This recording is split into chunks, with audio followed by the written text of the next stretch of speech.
আসসালামু আলাইকুম। উপস্থিত সবাইকে শুভেচ্ছা। আমি আসলে আমরা একসাথে প্রতিদ্বন্দ্বিতা করেছি পঞ্চগড় ১ আসনে ব্যারিস্টার নওশাদ জুনি ভাই।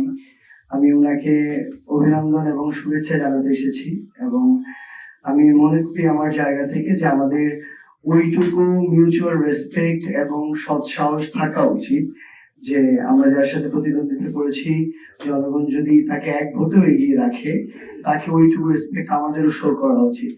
তো সেই জায়গা থেকে আমি নিজে এসেছি ওনাকে এই অভিনন্দনটুকু জানাতে এবং ওনার এই একটা খুশির মুহূর্তে ওনার পাশে থাকতে এবং পাশাপাশি এই বার্তাটি দিতে যে ইনশাআল্লাহ আগামী 5 বছরে এই পঞ্চগড় 1 আসনে জাতীয় নাগরিক পার্টি এনসিপি এবং আমরা যদি একটা জোট হিসেবে 11 দল পারফর্ম করি তাহলে আমরা একসাথে তাকে আমরা সকল ভালো কাজে আমাদের জায়গা থেকে সহযোগিতা করবো ইনশাআল্লাহ। এবং আমরা এটাও প্রত্যাশা করি যে আগামী এই সময়ে খুব স্বাভাবিকভাবে যে কোনো বিষয়ের ক্ষেত্রে আমাদেরও আমরা যারা রয়েছে আমাদের দলের যারা নেতা কর্মী রয়েছে তারাও তাদের জায়গা থেকে যে কোনো যৌক্তিক বিষয়ে সর্বক্ষেত্রে সেই সহযোগিতাটুকু পাবে। তো ইনশাআল্লাহ আমরা একসাথে মিলে আসলে দিন শেষে আমাদের পঞ্চগড়টাকে করতে হবে।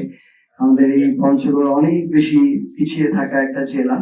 তো আমরা যদি এই পলিটিক্যাল যে আমাদের সম্পর্কের জায়গাটা এটা যদি আরো সুন্দর করতে পারি আমাদের পঞ্চগড়কে এগিয়ে নেওয়ার জন্য এটা অনেক বেশি হেল্প করবে। তো সেই জায়গা থেকে আসার পাশাপাশি আমি অভিনন্দন জানাতে চাই আমাদের পঞ্চগড় 2 আসনের নবনির্বাচিত সংসদ সদস্য জনাব ফরহাদ হোসেন আজাদ ভাইকে এবং আমাদের এই নির্বাচন দু একটি বিচ্ছিন্ন ঘটনা যেগুলোকে আমরা স্কিপ করতে পারি বাদ দিয়ে আসলে একটা সুন্দর নির্বাচন করার পেছনে যারা কাজ করেছেন আপনাদের সবাইকে অসংখ্য ধন্যবাদ জানাই। ইনশাআল্লাহ পঞ্চগড়ের যে কোনো প্রয়োজনে এবং বাংলাদেশের প্রয়োজনে আবার একসাথে দেখা হবে। আসসালামু আলাইকুম।